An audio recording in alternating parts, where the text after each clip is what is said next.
Welcome to Behind the Audition podcast with your host, Curt Hilton. Listen in on interviews with voiceovers, filmmakers, producers, animators, and much more.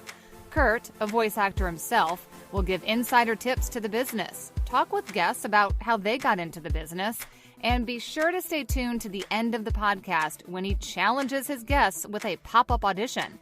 Now it's time for Behind the Audition podcast. Here's Curt Hilton. Welcome back to another episode of Behind the Audition podcast. I'm super excited you're back, and today I take you into the world of movie trailers. Now, most of us, when we think of movie trailers, we think of that one voice, in a world. But there's more to it than the voice. It's the production, the team, and the vision that goes into it. And today, I talked to one of the best in the business, Brent Hagel.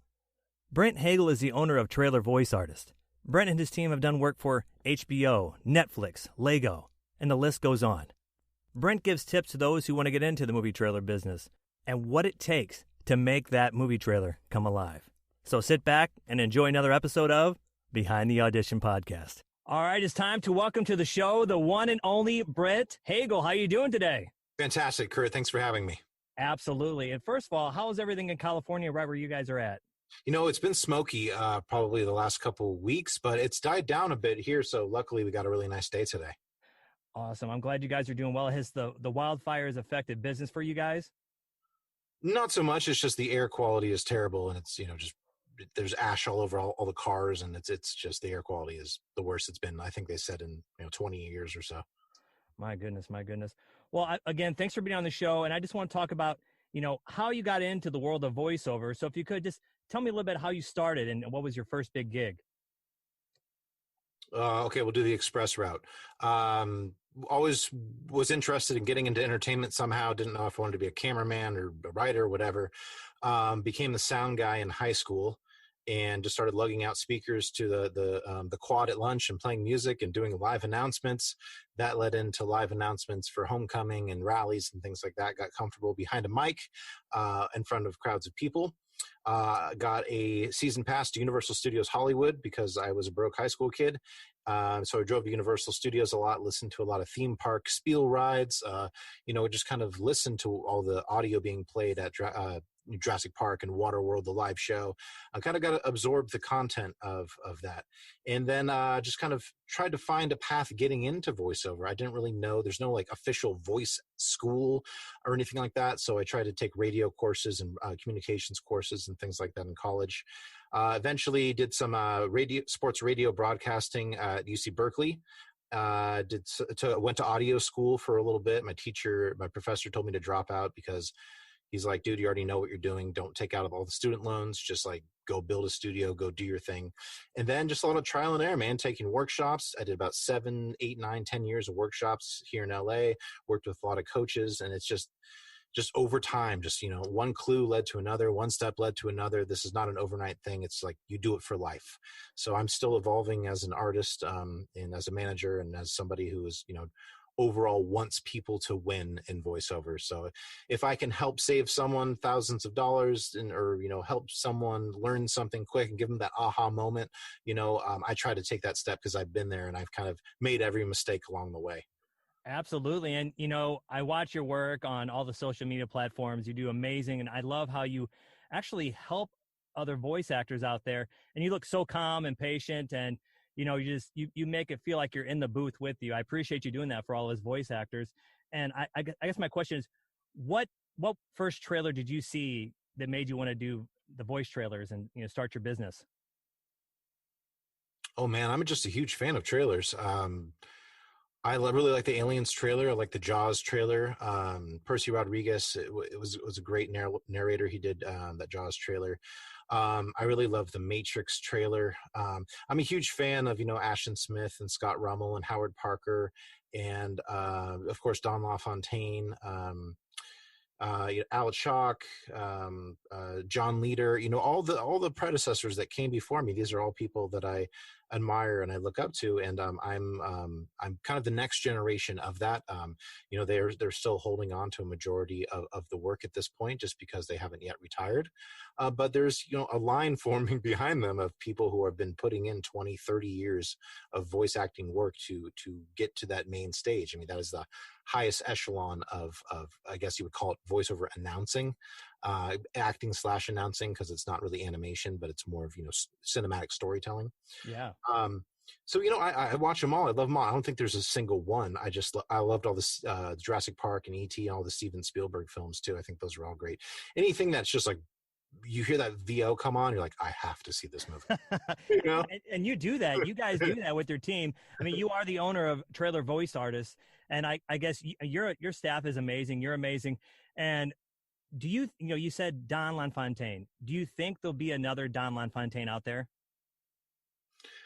I don't. I mean, yes and no. I mean, I'm trying to embody a lot of the things that he did. So, he was a great voice artist, right? And he understood storytelling, but he also mentored and took on essentially a team that would later, he would kind of guide and share the work with. And a lot of those people are now in their late 40s, 50s, 60s, and even 70s.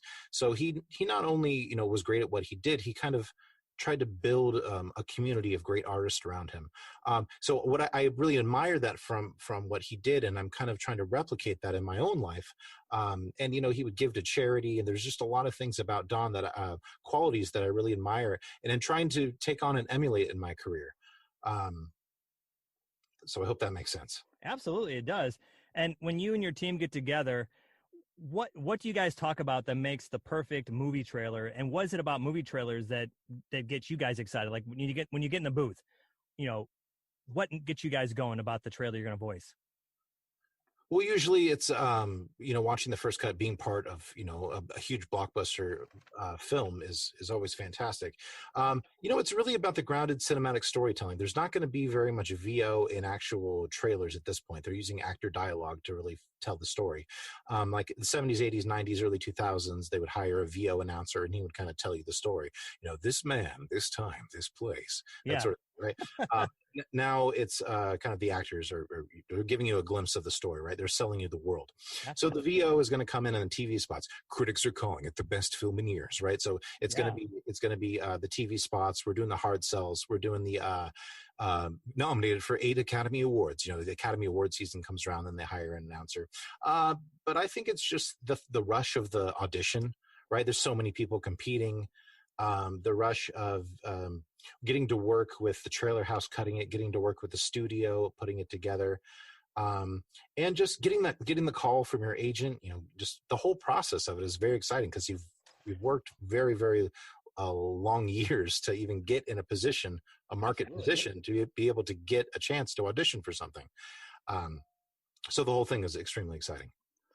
And I think, with a lot of voiceovers out there, listen to this, if you do watch Brent on LinkedIn or Instagram or any of your team, you just can tell, you do many takes, but you just take your time, and you'll see a lot of voiceovers out there just rush into it. And you can tell they don't put their 100% with you guys.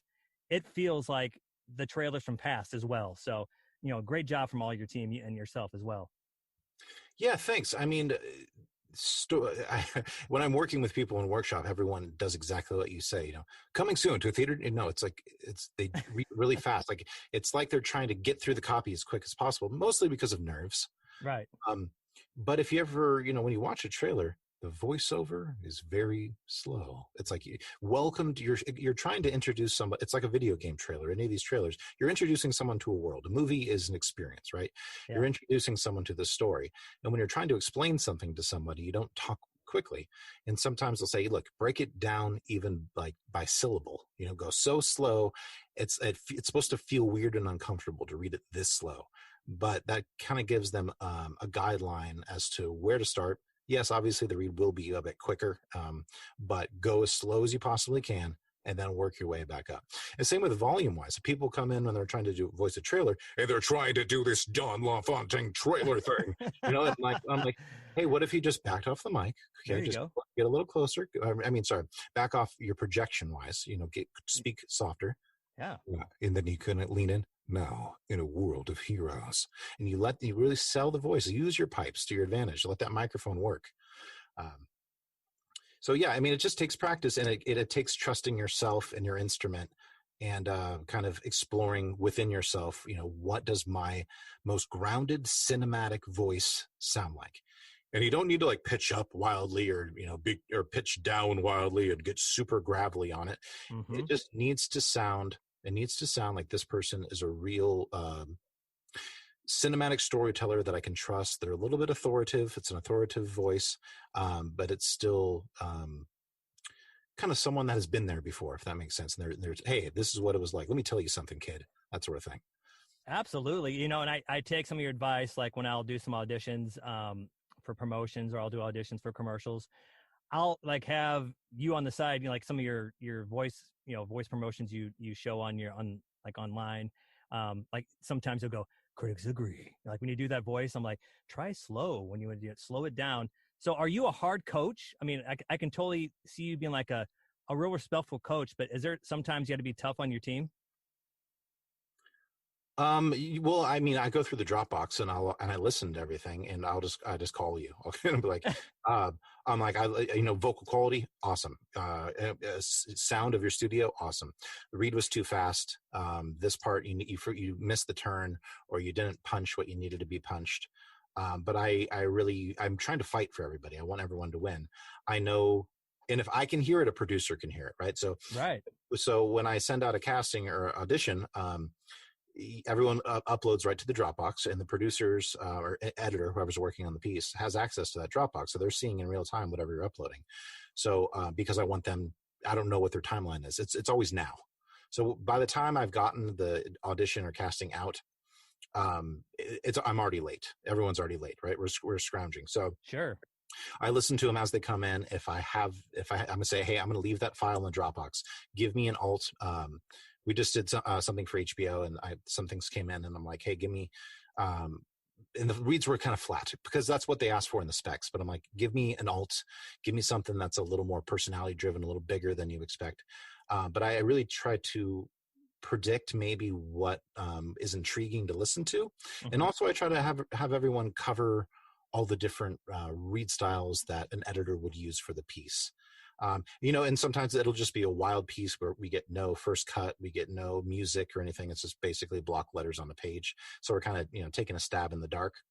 But yeah, I mean, if you have somebody, your agent or manager, whoever it is, that can, they're all very busy, of course, but if they can take the time just to give a quick listen and see if you're on target, it's extremely helpful. I know the talent appreciates the direction and the feedback, Mm-hmm. and they also know that they're getting listened to and heard.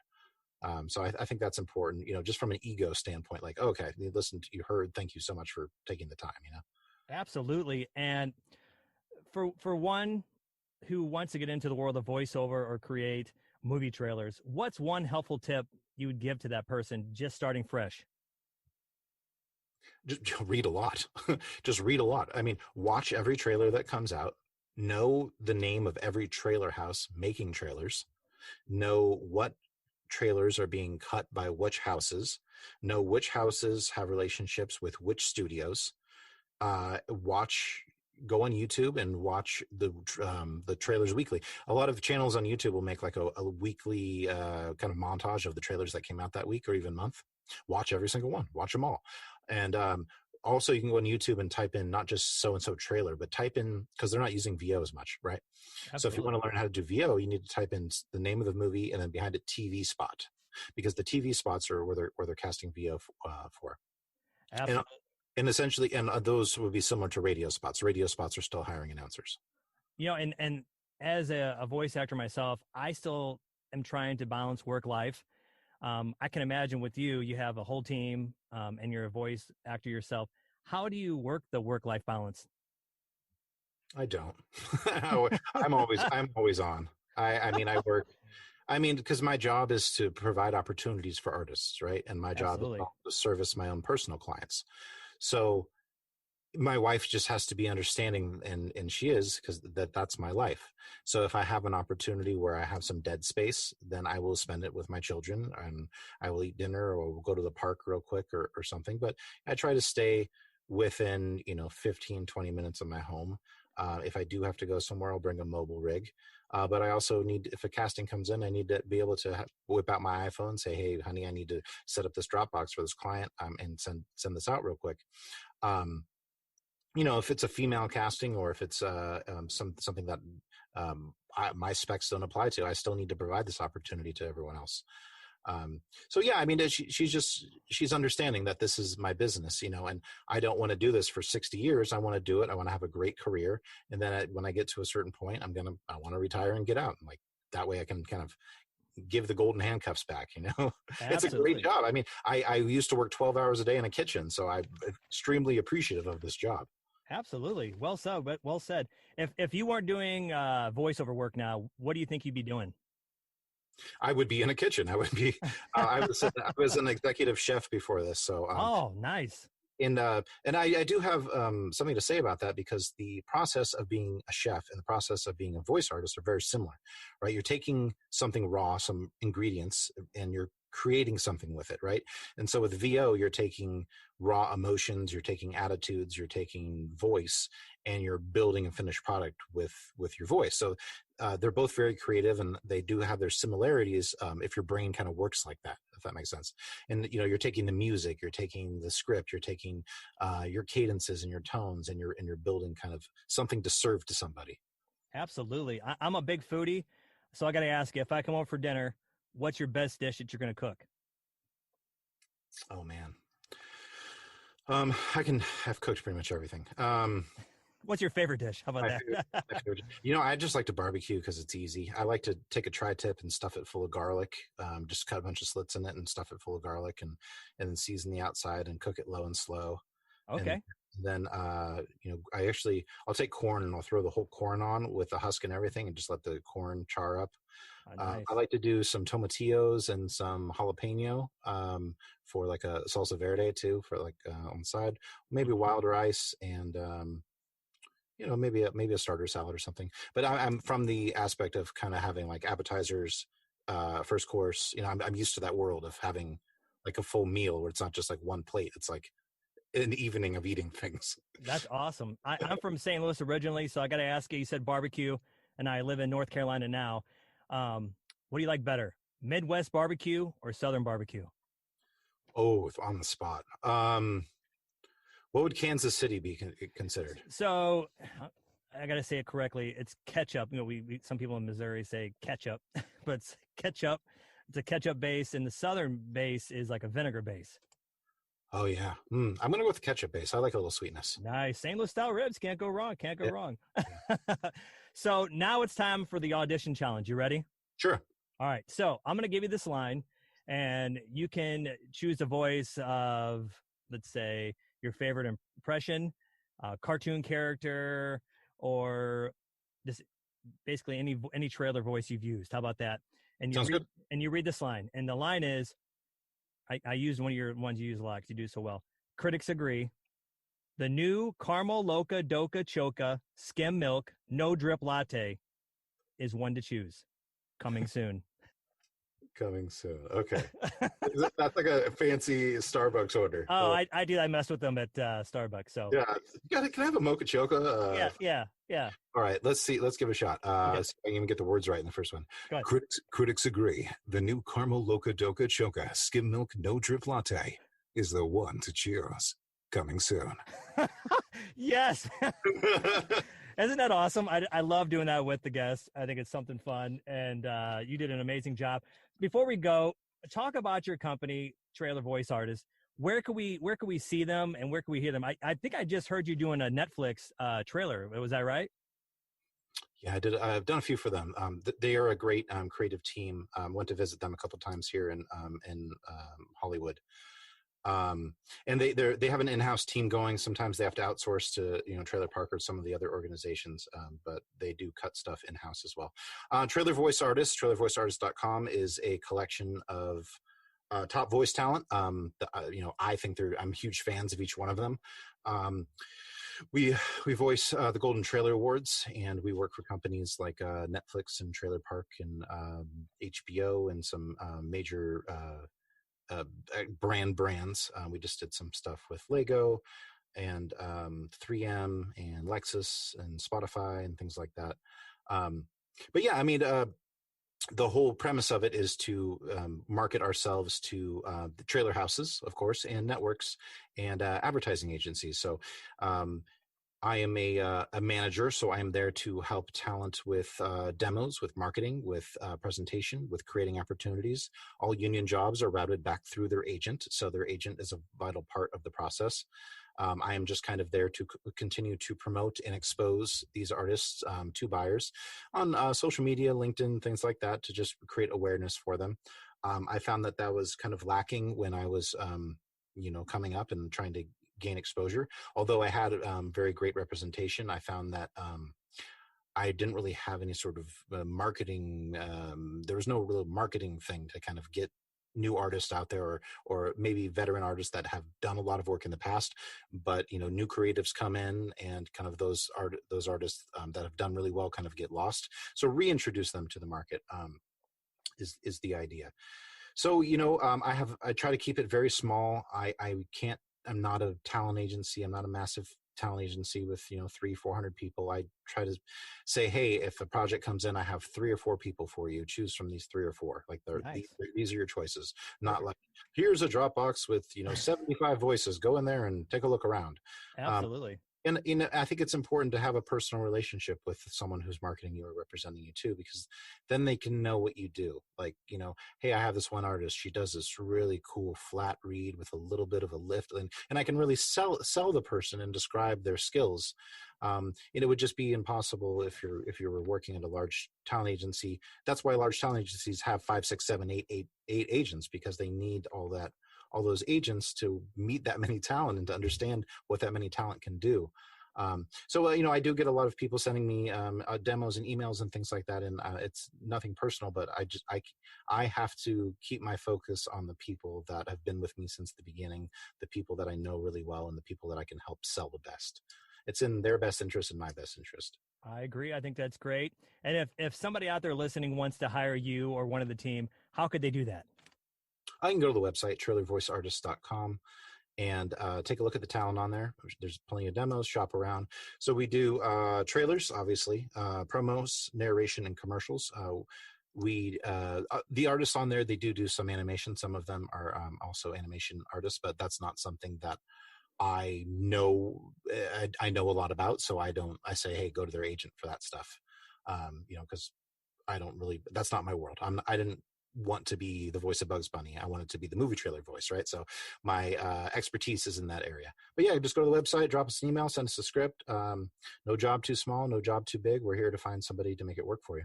Absolutely. And Brent, thank you so much for taking the time today. I know you have a busy schedule, and it means a lot for you to take some time to speak with me today. And please stay safe out there in California. And just thank you for being on the show. You're awesome. Thank you, Curt.